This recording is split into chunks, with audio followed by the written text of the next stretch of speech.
Hello guys, welcome back to my channel Chammees world. അപ്പോൾ അങ്ങനെ big boss Malayalam season 6 ഇന്നലെ launch ആയിരിക്കുകയാണ്. ഇന്നലെ ആയിരുന്നു എൻ്റെ ഗ്രാൻഡ് ലോഞ്ച് ഉണ്ടായത്. ഓൾറെഡി നമ്മളൊരു പ്രൊഡിക്ഷൻ ലിസ്റ്റ് പോലെ ഒരു വീഡിയോ ഇട്ടിട്ടുണ്ടായിരുന്നു, ആരൊക്കെയാണ് ബിഗ് ബോസിലേക്ക് കയറാൻ ചാൻസ് ഉള്ളത് പറഞ്ഞിട്ട്. നമ്മുടെ ലിസ്റ്റിൽ നിന്ന് ഓൾമോസ്റ്റ് ആൾക്കാർ വന്നിട്ടുണ്ടായിരുന്നു. പിന്നെ ബാക്കി കുറച്ച് പേര് അറിയാത്തവരായിരുന്നു. മൊത്തം 20 പേരാണ് ഇപ്പോൾ ഹൗസിൽ കയറിയിട്ടുള്ളത്. അപ്പോൾ ഇന്നത്തെ വീഡിയോ എന്താണെന്ന് വെച്ചെങ്കിൽ ആരൊക്കെയാണ് ഹൗസിൽ കയറിയിട്ടുള്ളത്, അല്ലെങ്കിൽ എന്താണ് ഇന്നലത്തെ എപ്പിസോഡിൽ ഉണ്ടായത് എന്നതിനെ കുറിച്ചുള്ളൊരു വീഡിയോ ആണ്. അപ്പോൾ ഫസ്റ്റ് തന്നെ ലാലേട്ടൻ്റെ ഒരു ഇൻട്രോ ആയിരുന്നു കാണിച്ചിട്ടുണ്ടായത് ഹൗസിനുള്ളിൽ വെച്ചിട്ട്. പിന്നെ ബിഗ് ബോസ് ഹൗസ് മൊത്തം കാണിച്ചു തന്നു. അടിപൊളി വീടായിരുന്നു, നല്ല ഭംഗിയുണ്ട്. കിച്ചൺ ആണെങ്കിലും ബെഡ്റൂം ആണെങ്കിലും ഡൈനിങ് ഏരിയ ആണെങ്കിലും എല്ലാം വെറൈറ്റിയാണ്, എല്ലാം നല്ല ലക്ഷറി ആയിട്ടുണ്ട്. അപ്പോൾ ഹൗസിനുള്ളിലുള്ള ഒരു പ്രത്യേകത വെച്ചിട്ടുണ്ടെങ്കിൽ അവർ പറഞ്ഞത് 4 ബെഡ്റൂമാണുള്ളത്.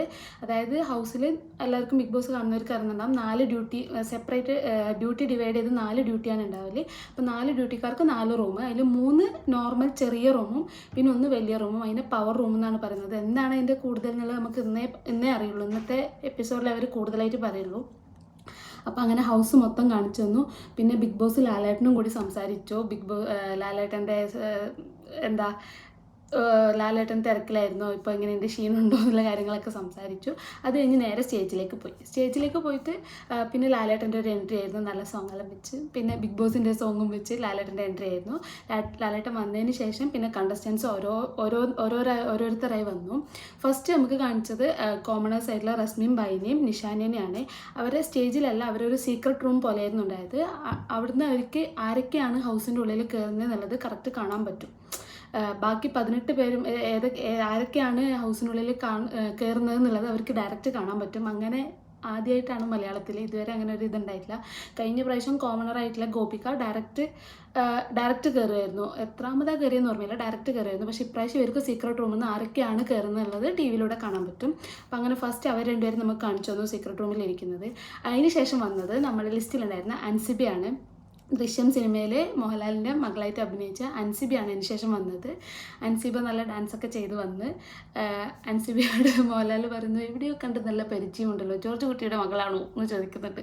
അപ്പോൾ അങ്ങനെ അൻസിബ വന്നു. അൻസിബയാണ് ബിഗ് ബോസ് മലയാളം സീസൺ 6 ഹൗസിലേക്ക് ഫസ്റ്റ് എൻട്രി അൻസിബയാണ്. അങ്ങനെ അൻസിബ പോയി വീടൊക്കെ കണ്ടു. അത് കഴിഞ്ഞ് രണ്ടാമത് വന്ന ആൾ വീണ്ടും നമ്മളെ ലിസ്റ്റിൽ ഇന്നലെ പറഞ്ഞിട്ടുണ്ടായിരുന്നു, ഒരു ജിം ട്രെയിനർ ജിൻഡോ പറഞ്ഞിട്ട്, ആൾ നല്ല ജിമ്മനാണ്. രണ്ടാമത് വന്നത് ജിൻഡോ ആണ്. ജിൻഡോ വന്നു.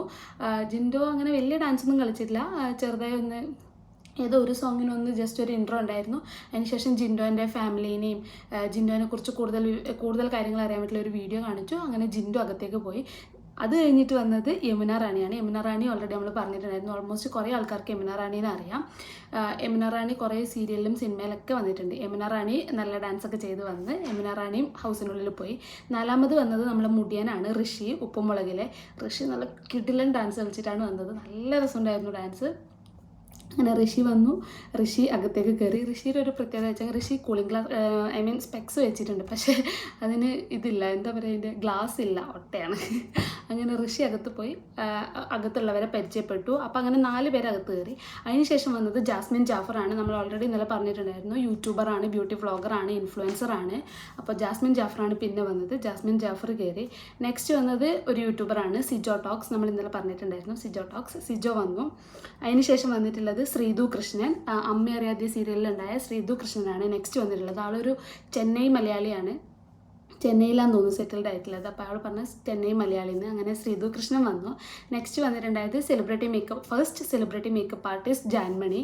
ഇന്നലെ പറഞ്ഞിട്ടുണ്ടായിരുന്നു ജാൻമണി ദാസ്. അങ്ങനെ ജാൻമണി ദാസ് വന്നു. ജാൻമണി ദാസ് എനിക്കൊന്നും ആന്ധ്രാപ്രദേശിലാണ് മറ്റാന്ന് തോന്നുന്നു ജനിച്ചതുകൊണ്ട് മലയാളം അങ്ങനെ ഭയങ്കരമായിട്ട് അറിയുന്നില്ല, എന്നാലും കുറച്ച് അറിയുന്നുണ്ട്. മലയാളം ഭയങ്കര ഫ്ലുവൻ്റായിട്ട് സംസാരിക്കുന്നില്ല, ഇംഗ്ലീഷാണ് പുള്ളിക്കാർ കൂടുതൽ സംസാരിക്കുന്നത്.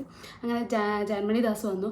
നെക്സ്റ്റ് വന്നത് നമ്മൾ ഏഷ്യാനെറ്റിലെ പ്രൊമോയിലെല്ലാം പാട്ടുപാടിക്കൊണ്ടുണ്ടായ രതീഷാണ് നെക്സ്റ്റ് വന്നത്. ആൾ ഭയങ്കര ആക്റ്റീവാണ്, സ്റ്റേജിലേക്ക് വരുന്നു. ബിഗ് ബോസിൻ്റെ ടൈറ്റിൽ സോങ് അയാളെ രീതിയിൽ ട്യൂൺ ചെയ്ത് പാടുന്നു. ലാലേട്ടനായിട്ട് കുറേ സംസാരിക്കുന്നു. അത് കഴിഞ്ഞ് ഹൗസിലേക്ക് കയറിയതിന് ശേഷം മറ്റേ ജിൻഡു ആയിട്ട് ജസ്റ്റ് ഇങ്ങനെ വേണ്ട എന്നുള്ളൊരു സോങ്ങൊക്കെ പാടി നല്ല രസമുണ്ടായിരുന്നു. ആൾ കുറച്ച് ആക്റ്റീവാണ്. അതിന് ശേഷം വന്നത് ശ്രീരേഖയാണ്, ഫിലിം ആർട്ടിസ്റ്റാണ് ശ്രീരേഖ. കുറേ സിനിമകൾ അഭിനയിച്ചിട്ടുണ്ട്. ആളെ ഫാമിലി ഡീറ്റെയിൽസൊക്കെ കാണിക്കുന്നു, മാരീഡാണ്. അങ്ങനെ ശ്രീരേഖ അകത്ത് കയറുന്നു. ആളൊരു ഡാൻസറും കൂടിയാണ്. അത് കഴിഞ്ഞിട്ട് വന്നിട്ടുള്ളത് നമ്മളെ ലിസ്റ്റിലില്ലാത്ത ഒരാളായിരുന്നു. ഞാൻ ആരെ ലിസ്റ്റിൽ ഇങ്ങനെ ഒരു പേര് കണ്ടിട്ടില്ല, അസീർ റോക്കി എന്നുള്ളത്. അസീർ റോക്കി വരുന്നു, വന്നിട്ട് അസീർ റോക്കീൻ്റെ അടുത്ത് മോഹൻലാൽ ചോദിക്കുന്നത് എന്താ 2 പേര് ചോദിക്കുന്നത്. അപ്പോൾ റോക്കി എന്നുള്ളത് കുറച്ച് ഡേഞ്ചറും അസീർ എന്നുള്ളത് പാവം ഉള്ള ഒരാളെന്നാണ് പറഞ്ഞത്.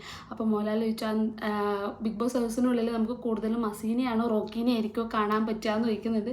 അപ്പോൾ സന്ദർഭം അനുസരിച്ച് മാറുമെന്നാണ് പറഞ്ഞത്. അങ്ങനെ അസീർ റോക്കി കയറി.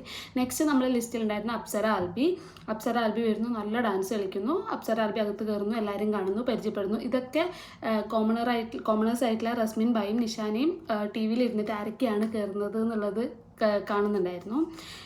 അത് കഴിഞ്ഞ് പിന്നെ കയറിയത് എഗെയിൻ ഒരു ഫിലിം ആക്ടറാണ് ഗബ്രി ജോസ്. ഇന്നലെ നമ്മളെ ലിസ്റ്റിൽ ഞാൻ പറഞ്ഞിട്ടുണ്ടായിരുന്നു എന്ന് തോന്നുന്നു. നമുക്ക് ഗബ്രി ജോസ് ഞാൻ പറഞ്ഞിട്ടുണ്ടായിരുന്നു ഇന്നലത്തെ ലിസ്റ്റിൽ. ആളും ഒരു ഫിലിം ആക്ടറാണ്. ഗബ്രി ജോസ് കയറുന്നു. പിന്നെ നമ്മളെ ലിസ്റ്റിൽ ഒന്നും ഇല്ലാത്ത ഒരാളായിരുന്നു, കോഴിക്കോട് നിന്നുള്ള ഒരു നോറ മുസ്കാൻ എന്നല്ല, നോറ മുസ്കാൻ. ആൾ ഇതേപോലെ നല്ല ഡാൻസ് കളിച്ചിട്ടായിരുന്നു. ആൾ സ്ട്രീമറാണ്, ഇൻഫ്ലുവൻസറാണ്. 3 lakh സംതിങ് എന്തോ ഫോളോവേഴ്സ് ഉണ്ട് ഇൻസ്റ്റാഗ്രാമിൽ. ആളും ഇതേപോലെ വരുന്നു, കയറും, ഹൗസിനുള്ളിൽ കയറുന്നു, എല്ലാവരെയും പരിചയപ്പെടുന്നു. നെക്സ്റ്റും നമ്മളെ ലിസ്റ്റിൽ ഇല്ലാത്ത ഒരാളായിരുന്നു അർജുൻ വരുന്നു, ഹൗസിനുള്ളിൽ കയറുന്നു, എല്ലാവരുമായിട്ടും കമ്പനി ആവുന്നു. അർജുൻ മോഡലാന്ന് തോന്നുന്നു. പിന്നെ വന്നിട്ടുള്ളത് സുരേഷ് മേനോനും നമ്മളെ ലിസ്റ്റിൽ ഉണ്ടായിട്ടില്ല. ഞാനും അങ്ങനെ ആരുടെ ലിസ്റ്റിലും സുരേഷ് മേനോനെ കണ്ടിട്ടില്ല. സുരേഷ് മേനോൻ നമ്മളെ ഭ്രമരം സിനിമയിൽ മോഹൻലാലിൻ്റെ ഒന്നിച്ച് ഒരു കഥാപാത്രം ചെയ്ത ആളാണ് സുരേഷ് മേനോൻ. ആൾ സെറ്റിൽഡെല്ലാം ബോംബെയോ മറ്റാണെന്ന് തോന്നുന്നു. അപ്പോൾ സുരേഷ് മേനോൻ ഉണ്ടായിരുന്നു. നെക്സ്റ്റ് ഓൾറെഡി നമ്മളെ ലിസ്റ്റിലുണ്ടായിരുന്ന ഡാൻസർ ആയിട്ടുള്ള ശരണ്യ ആനന്ദ്. പിന്നെ ശരണ്യ ആനന്ദ് നല്ല ഡാൻസ് കളിച്ചിട്ട് വരുന്ന ഡാൻസിങ് സ്റ്റാറിലുണ്ടായിരുന്നു ശരണ്യ ആനന്ദ്. അങ്ങനെ ശരണ്യ ആനന്ദ് കയറുന്നു. ശരണ്യ ആനന്ദ് കയറിയതിന് ശേഷം പിന്നെ കയറുന്നത് നമ്മളെ കോമണേഴ്സ് ആയിട്ടുള്ള റസ്മിൻ ബായും നിഷാനയും. അവരെ സ്റ്റേജിലേക്ക് മോഹൻലാൽ വിളിക്കുന്നു, ലാലേട്ടൻ്റെ അടുത്ത് നിന്നിട്ട് സംസാരിക്കുന്നു, അവരെ വീഡിയോസ് കാണിക്കുന്നു, എന്നിട്ട് അവർ ഡയറക്റ്റ് കയറുന്നു. അങ്ങനെ അതോടുകൂടി എല്ലാവരും എൻട്രിയും കഴിഞ്ഞു, 20 ആൾക്കാർ കയറി. അതിന് ശേഷം മോഹൻലാൽ ഡയറക്റ്റ് അവരുടെ അടുത്ത് സംസാരിക്കുന്നു. ടി വിയിലൂടെ കൂടി അവരടുത്ത് പ്ലാസ്മ ടി വിയിലൂടെ അവരടുത്ത് സംസാരിക്കുന്നുണ്ട്. അപ്പോൾ മോഹൻലാൽ പറയുന്നുണ്ട് എല്ലാവർക്കും വീട് ഇഷ്ടപ്പെട്ടോ, എല്ലാവരും കിടക്കാനുള്ള സ്ഥലം കണ്ടുപിടിച്ച് ചോദിക്കുമ്പോൾ അവർ പറഞ്ഞു ഇല്ല, ഒരു റൂം ലോക്ക്ഡ് ആണെന്ന് പറഞ്ഞു. അപ്പോൾ മോഹൻലാൽ പറഞ്ഞു അത് ഇനി വരും ദിവസങ്ങൾ നിങ്ങൾക്ക് അറിയാൻ പറ്റും, അതൊരു പവർ റൂമാണ്, അതിന് ആ റൂമിന് കുറേ സ്പെഷ്യാലിറ്റീസ് ഉണ്ട്, അത് വരും ദിവസങ്ങളിൽ അല്ലെങ്കിൽ നാളെ ആയിട്ട് നിങ്ങൾക്ക് മനസ്സിലാക്കാൻ പറ്റുമെന്ന് പറഞ്ഞു. അങ്ങനെ ലാലേട്ടൻ ടാറ്റ ബൈ ബൈ പറഞ്ഞു പോകും. അതിന് ശേഷം ബിഗ് ബോസ് കണ്ടസ്റ്റൻസിൻ്റെ അടുത്ത് സംസാരിക്കുന്നത്. ബിഗ് ബോസ് കണ്ടസ്റ്റൻസിൻ്റെ അടുത്ത് പറയുന്നു എല്ലാവർക്കും വിശക്കുന്നുണ്ടെങ്കിൽ ഇന്ന് ഫുഡ് ഉണ്ടാവും, നാളെ മുതലായിരിക്കും ബാക്കി കാര്യങ്ങളൊക്കെ പറയാം, ഇന്നിപ്പോൾ എല്ലാവരും എല്ലാ സ്ഥലങ്ങളിലും അഡ്ജസ്റ്റ് ചെയ്ത് കിടക്കണം എന്നൊക്കെ പറയുന്നുണ്ട്. അപ്പോൾ ഇത്രയാണ് ഗ്രാൻഡ് ലോഞ്ച് എപ്പിസോഡിൽ കാണിച്ചത്. പിന്നെ ഗ്രാൻഡ് ലോഞ്ച് എപ്പിസോഡിൽ ഉണ്ടായത് നമ്മളെ റിനോഷ് ജോർജ്, കഴിഞ്ഞ സീസണിൽ റിനോഷ് ജോർജിൻ്റെ ഒരു അടിപൊളി സോങ് ഉണ്ടായിരുന്നു, നല്ല കിടിലൻ സോങ് ആയിരുന്നു. അപ്പോൾ റിനോഷ് ജോർജിൻ്റെ ഒരു സോങ് ഉണ്ടായിരുന്നു. ഇത്രയാണ് ഗ്രാൻഡ് ലോഞ്ച് എപ്പിസോഡിലുണ്ടായത്. ഇതോടുകൂടി എപ്പിസോഡ് കഴിഞ്ഞു. പിന്നെ നാളത്തെ പ്രൊമോയാണ് കാണിച്ചത്. നാളത്തെ പ്രൊമോയിൽ പൊരിഞ്ഞടിയാണ് ഗൈസ്. ജാസ്മിൻ, മറ്റേ അസീർ റോക്കി, രതീഷ്, ഇവരൊക്കെ തമ്മിൽ ഭയങ്കര അടിയാണ്. അപ്പോൾ നാളെ ക്യാപ്റ്റൻസി ടാസ്ക്കാണ്.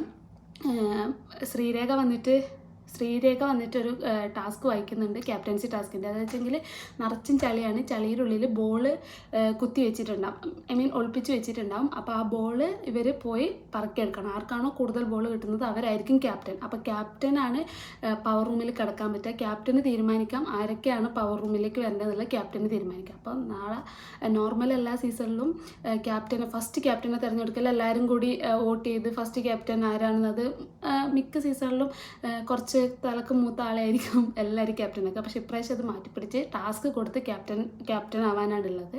അപ്പോൾ നാളെ അതിൻ്റെ പേരിൽ പൊരിഞ്ഞടിയാണ്. ഇന്ന് അതിൻ്റെ പേരിൽ പൊരിഞ്ഞടിയാണ്. അപ്പോൾ നമുക്ക് കാണാം ഇന്ന് എന്തൊക്കെയാണ്. ഇന്നത്തെ എപ്പിസോഡിൻ്റെ റിവ്യൂ ആയിട്ട് ഞാൻ നാളെ വരും. അപ്പോൾ ഇനി അങ്ങോട്ട് ചിലപ്പോൾ ഇതുപോലെ ബിഗ് ബോസ് റിവ്യൂ ഞാൻ എന്നെക്കൊണ്ട് പറ്റുന്ന പോലെ ഞാൻ എല്ലാ ദിവസവും ഇടാൻ ശ്രമിക്കും. ചില സമയത്ത് ഇടാൻ പറ്റുമോ എന്ന് എനിക്കറിയില്ല. പിന്നെ എൻ്റെ നോർമൽ വീഡിയോസ് ഉണ്ടാവും. അപ്പോൾ ഇന്നത്തെ വീഡിയോ കണ്ടിട്ട് അതിൻ്റെ റിവ്യൂ ആയിട്ട് ഞാൻ നാളെ വരുന്നതാണ്. അതുവരേക്കും എല്ലാവർക്കും ടാറ്റ ബൈ ബൈ. അപ്പോൾ വീഡിയോ ഇഷ്ടപ്പെട്ടെങ്കിൽ എല്ലാവരും ചാനൽ സബ്സ്ക്രൈബ് ചെയ്യണം, ലൈക്ക് ചെയ്യണം, ഷെയർ ചെയ്യണം, കമൻറ്റ് ചെയ്യണം, സപ്പോർട്ട് ചെയ്യണം. താങ്ക്